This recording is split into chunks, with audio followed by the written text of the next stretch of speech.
അർജന്റീനൻ ആരാധകർ എപ്പോഴും M P രാജേഷിനെ പോലെ എല്ലാ കാലത്തും അർജന്റീനൻ ആരാധകരായിരുന്നവരെ ഉറ്റുനോക്കാറുണ്ട്. പക്ഷേ ഇടയ്ക്കൊന്ന് ഒരു വിമർശനത്തിന്റെ സ്വരം ഉയർന്നിരുന്നു. ഇപ്പോൾ ദാ ടീം അതിലും മനോഹരമായ ഒരു സെമി കളിച്ച് ഫൈനലിലേക്ക് എത്തുകയാണ്. എന്താണ് പ്രതീക്ഷ? മികച്ച മത്സരമായിരിക്കും എന്നാണ് പ്രതീക്ഷ. പ്രവചനാതീതമായിരിക്കും. പ്രവചിക്കാൻ എളുപ്പമായിട്ടുള്ള ഒരു മത്സരമായിരിക്കില്ല എന്ന് ഞാൻ വിചാരിക്കുന്നു. ഞാൻ 1986 ലോകകപ്പ് ആദ്യമായിട്ട് കണ്ടത് മുതൽ, ഡിയേഗോ മാറഡോണയുടെ കാലം മുതൽ അർജന്റീനയുടെ ആരാധകനാണ്. അതിനർത്ഥം അർജന്റീന അല്ലാത്ത മറ്റൊരു ടീമിന്റെയും വിജയമോ മികവോ അംഗീകരിക്കില്ല എന്നുള്ളതല്ല. ഈ കാലത്ത് ഉടനീളം മറ്റ് ടീമുകൾ നന്നായി കളിച്ചപ്പോൾ അത് അംഗീകരിച്ചിട്ടുണ്ട്. ആരാധന അന്ധമായിട്ടുള്ള ആരാധന എന്നുമല്ല അർത്ഥം. വിമർശനങ്ങൾ ചൂണ്ടിക്കാണിക്കുകയൊക്കെ ചെയ്യും. അപ്പൊ അതാണ് അതിനെ സംബന്ധിച്ച് പറയാനുള്ളത്. ഇപ്പൊ ഈജിപ്തിനെതിരായിട്ടുള്ള ക്വാർട്ടർ ഫൈനൽ മത്സരം വിവാദത്തിന്റെ ഒരു നിഴൽ വീഴ്ത്തിയിരുന്നു. ഞാൻ വിചാരിക്കുന്നത് അന്ന് ആ വിവാദങ്ങളെല്ലാം എന്തായിരുന്നാലും അത് അർജന്റീനയുടെ വിജയത്തെ ബാധിക്കുമായിരുന്നില്ല. ഒരു പക്ഷെ അതൊന്നും ഇല്ലെങ്കിൽ പോലും അർജന്റീന വിജയിക്കുമായിരുന്നു. പക്ഷെ ആ വിവാദങ്ങൾ അത് ഞാൻ മാത്രം ഉയർത്തിയിട്ടുള്ള ഒരു വാദമല്ല. ഇപ്പൊ ഞാൻ നോക്കുമ്പോൾ BBC-യുടെ ഫുട്ബോൾ ഇഷ്യൂസ് കറസ്പോണ്ടന്റും സമാനമായിട്ടുള്ള ഒരു വിശകലനം നടത്തിയത് പിന്നീട് ശ്രദ്ധയിൽപ്പെടുകയുണ്ടായി. അപ്പോ ഫുട്ബോൾ ലോകത്ത് രണ്ടഭിപ്രായം അക്കാര്യത്തെ സംബന്ധിച്ചിട്ടുണ്ടായിരുന്നു. എന്തായാലും അത് കഴിഞ്ഞു. ഒരു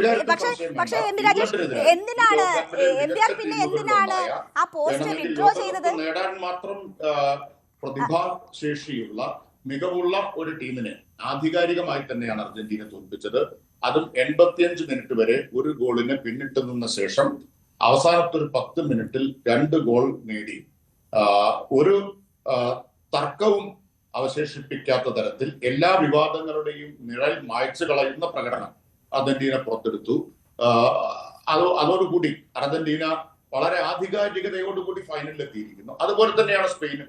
ഇപ്പോ ഈ ലോകകപ്പ് നേടാൻ ഏറ്റവും കൂടുതൽ സാധ്യത കൽപ്പിക്കപ്പെട്ട ഒരു ടീമാണ് ഫ്രാൻസ്. ഫ്രാൻസിന്റെ സെമി വരെയുള്ള പ്രകടനം അതിന് അടിവരയിടുന്നതുമായി ഏറ്റവും കൂടുതൽ ഗോള് അതുവരെ അടിച്ച് കൂട്ടിയ ടീം ഫ്രാൻസ് ആണ്. കിലിയൻ എംബാപ്പയെ പോലെ വേഗവും അതുപോലെ ഫിനിഷിംഗ് കൃത്യതയും ഒക്കെയുള്ള ഒരു കിടയറ്റ സ്ട്രൈക്കർ, ലോകത്തിൽ ഇന്നത്തെ ഏറ്റവും മികച്ച സ്ട്രൈക്കർ എന്ന് പറയാവുന്ന ഒരാൾ അണിനിരക്കുന്ന മുന്നേറ്റ നിര, അതുപോലെ ഉസ്മാൻ ഡെമ്പലെ, ഒലീസെ തുടങ്ങിയിട്ടുള്ള പ്രതിഭാസമ്പന്നരായ കളിക്കാരെല്ലാം ഉള്ള ഫ്രാൻസിനെതിരെ വളരെ ആധികാരികമായിട്ടുള്ള 2 ഗോളിന്റെ വിജയമാണ് സ്പെയിൻ കരസ്ഥമാക്കിയിട്ടുള്ളത്. ഫ്രാൻസിനെ കളിയുടെ എല്ലാ മേഖലകളിലും സ്പെയിൻ വാരിക്കളഞ്ഞു എന്നുള്ളതാണ് വസ്തുത. എംബാപ്പെ ഉൾപ്പെടെയുള്ളവർ നിഷ്പ്രഭമായി പോകുന്ന സ്ഥിതി ഉണ്ടായി. ഫ്രാൻസിന്റെ പാസിംഗ് ലൈൻ കൃത്യമായിട്ട് ബ്ലോക്ക് ചെയ്യാൻ സ്പെയിനിന് കഴിഞ്ഞു. മധ്യനിരയിൽ കളി നിയന്ത്രിക്കാനും ആധിപത്യം ഉറപ്പിക്കാനും സ്പെയിനിന് കഴിഞ്ഞു.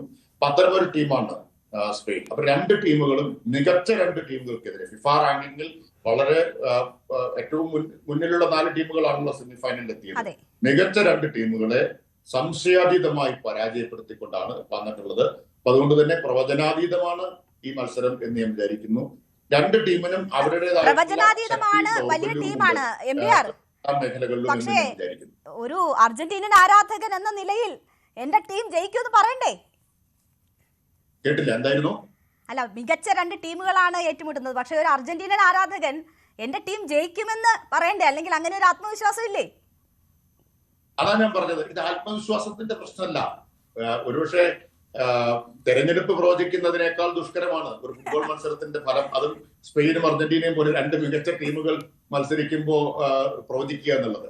ഇപ്പൊ തെരഞ്ഞെടുപ്പിൽ മറ്റൊരുപാട് ബാക്കി ഘടകങ്ങൾ റിസൾട്ടിനെ സ്വാധീനിക്കും. അതുപോലെയല്ലോ. അതുകൊണ്ട് ആത്മവിശ്വാസത്തിന്റെ പ്രശ്നമല്ല. നമ്മള് യാഥാർത്ഥ്യബോധത്തോടു കൂടി കാണുമ്പോൾ ഇപ്പൊ പ്രവചിക്കുക ദുഷ്കരമാണ്. എന്നാൽ ഇങ്ങനെ പറയാൻ പറ്റും. ഞാൻ പറയാൻ ഉദ്ദേശിക്കുന്നത് ഓരോ മേഖലയും കളിയുടെ എടുത്താൽ ആർക്കാണ് ആധിപത്യം എന്നുള്ളത്. ഇപ്പൊ ഗോൾ കീപ്പിംഗ് നോക്കിക്കഴിഞ്ഞാൽ കഴിഞ്ഞ ലോകകപ്പിലെ ഗോൾഡൻ ഗ്ലൗ നേടിയിട്ടുള്ള ഗോൾ കീപ്പറാണ് എമിലിയാനോ മാർട്ടിനസ്, അർജന്റീനയുടെ ഗോൾ കീപ്പർ. മികച്ച ഫോമിൽ തന്നെയാണ്. എങ്കിലും കഴിഞ്ഞ ലോകകപ്പിൽ അതേ ഫോം നിലനിർത്തുന്നു എന്ന് പറയാൻ പറ്റില്ല. 9 സേവാണ് അദ്ദേഹം ലോകകപ്പിൽ നടത്തിയിട്ടുള്ളത്. നല്ല ഫോമിൽ തന്നെയാണ് ഇപ്പോഴും കളിക്കുന്നത്. പക്ഷെ അപ്പുറത്ത് നോക്കിയാൽ ഉനായ് സിമോൺ, ഞാൻ വിചാരിക്കുന്നു അല്പം കൂടി മുൻതൂക്കം ഉനായ് സിമോണിനുണ്ട് എന്നാണ്. 14 സേവ് നടത്തിയിട്ടുണ്ട് എന്ന് മാത്രമല്ല 680 മിനിറ്റ് ക്ലീൻ ഷീറ്റുമായിട്ടാണ് ഉനായ് സിമോൺ ഗോൾവല കാത്തിട്ടുള്ളത്. ഏറ്റവും കുറച്ച് ഗോൾ വഴങ്ങിയ ഇതുവരെ ഒരൊറ്റ ഗോൾ മാത്രമാണ് സിമോണിന്റെ പോസ്റ്റിൽ വഴങ്ങിയിട്ടുള്ളത്. ബെൽജിയത്തിന്റെ ഒരു ഗോൾ മാത്രമാണ് എന്ന് നമ്മൾ കാണണം. ഫ്രാൻസിന് പോലും എംബാപ്പയ്ക്ക് പോലും ഉനായ് സിമോണിന്റെ വല ചലിപ്പിക്കാനായിട്ടില്ല. അപ്പോ അത് ഗോൾ കീപ്പിങ്ങിന്റെ മാത്രമല്ല പ്രതിരോധത്തിന്റെ കൂടി മികവാണ്. പക്ഷെ അത് വ്യത്യാസം നോക്കുമ്പോൾ രണ്ടുപേരും നല്ല ഗോൾ കീപ്പർമാരാണെങ്കിലും അല്പം മുന്നിൽ നിൽക്കുന്നത് സിമോൺ ആണ് എന്ന് ഞാൻ വിചാരിക്കുന്നു. ഇപ്പൊ പ്രതിരോധ നിരയുടെ കാര്യം എടുത്തു കഴിഞ്ഞാൽ അർജന്റീനയുടെ പ്രതിരോധത്തിൽ ഇപ്പൊ വളരെ പരിചയസമ്പന്നരായിട്ടുള്ള രണ്ടുപേരാണ് ഈ തഗ്ലിയോ ഫിക്കോയും അതുപോലെ തന്നെ മൊളീനോയും. രണ്ടുപേരും പക്ഷെ അവരുടെ ഒരു പരിമിതി എന്ന് പറഞ്ഞാൽ വേഗം കുറവാണെന്നാണ്. വേഗം കൂട്ടിയ മുന്നേറ്റ നിരയോട് മത്സരിക്കുമ്പോൾ അവരുടെ വേഗം അല്പം പ്രയാസം അർജന്റീനയ്ക്ക് ഉണ്ടാക്കും എന്നാണ് കരുതുന്നത്. എന്നാൽ അപ്പുറത്ത് സ്പെയിനിന്റെ മധ്യനിര ലപ്പാർട്ടയുടെ നേതൃത്വത്തിലുള്ള മധ്യനിര 19 വയസ്സുള്ള ഒരു ചെറുപ്പക്കാരൻ അതിലുണ്ടല്ലോ, പൗ കുബർസോ. അപ്പോ ആ മധ്യനിര നിര കുറെ കൂടി അല്പം മുൻതൂക്കം അവിടെ ഉണ്ട്. മധ്യനിരയിൽ രണ്ട് ടീമിനും തുല്യമായിട്ടുള്ള ആധിപത്യമാണുള്ളത്. ഒരുപക്ഷെ മധ്യനിരയായിരിക്കും ഈ ഫൈനലിന്റെ വിധി നിശ്ചയിക്കാൻ പോകുന്നത് എന്ന് ഞാൻ കരുതുന്നു. സ്പെയിനിന്റെ ക്യാപ്റ്റൻ റോഡ്രിയും അപ്പുറത്ത് എൻസോ ഗോൺസാൽവസും രണ്ടുപേരുമാണ് മധ്യനിരയിൽ ഏറ്റവും നിർണായകമായി തീരുന്ന താരങ്ങൾ. മധ്യനിരയിലെ ആധിപത്യമായിരിക്കും ഈ കളിയുടെ.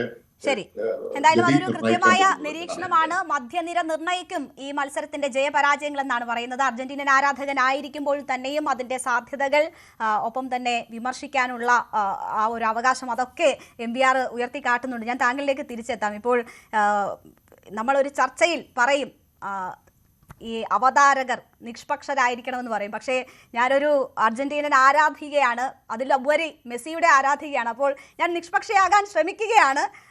ഞാൻ നമ്മുടെ അടുത്ത അതിഥിയിലേക്ക് പോവുകയാണ്. വിവേക് ഗോപൻ കൂടി ചേരുന്നു. അർജന്റീന അവതാരകയുടെ പക്ഷപാതിത്വം ആ ചോദ്യത്തിൽ എനിക്ക് മനസ്സിലായി.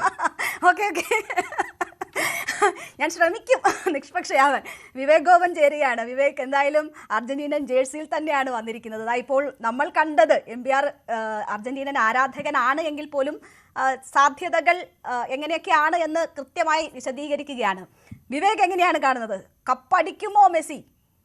തീർച്ചയായിട്ടും. കാരണം ഇതൊരു രണ്ടാമത്തെ പ്രാവശ്യം എന്നുള്ള രീതിയിലേക്കാണ് ഞാൻ കുറച്ചുകൂടെ ക്ലോസ് ആയിട്ട് ഫുട്ബോൾ വാച്ച് ചെയ്യാൻ തുടങ്ങിയിട്ട് അടുത്ത കാലങ്ങളെ ആയിട്ടുള്ളൂ. പക്ഷേ സെലിബ്രിറ്റി ക്രിക്കറ്റ് ലീഗിലായിരുന്നു ശ്രദ്ധ മുഴുവൻ. കൂടുതലും താല്പര്യം ക്രിക്കറ്റിലാണെങ്കിലും നമുക്ക് ഏറ്റവും കൂടുതൽ കളിക്കാൻ ഇഷ്ടവും കാണാൻ ഇഷ്ടവും ഫുട്ബോൾ ആണ് എന്നുള്ളതാണ് ഇപ്പോഴത്തെ കാലഘട്ടത്തിൽ വെച്ച് നോക്കുമ്പോൾ. കാരണം കഴിഞ്ഞ വേൾഡ് കപ്പ് നമുക്ക് കണ്ടതാണ്, നമ്മുടെ അർജന്റീനയുടെ ആ പെർഫോമൻസ് നമ്മൾ കണ്ടതാണ്. അപ്പോൾ അതേ ആ ഒരു അതിന്റെ ബാക്കി അല്ലെങ്കിൽ ശേഷിപ്പ് എന്ന് തന്നെ പറയാം നമുക്ക്.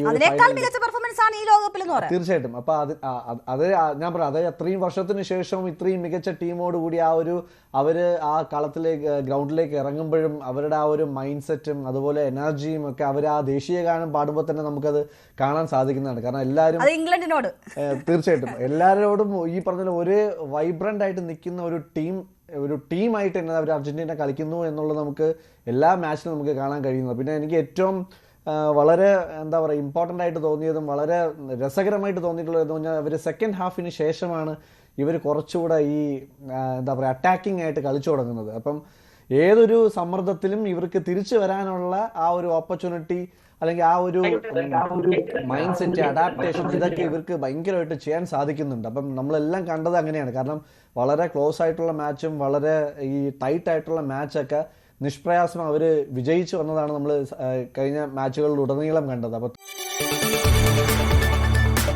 കൂടുതൽ വാർത്തകൾക്ക് News 18 Keralam YouTube channel subscribe ചെയ്യുക.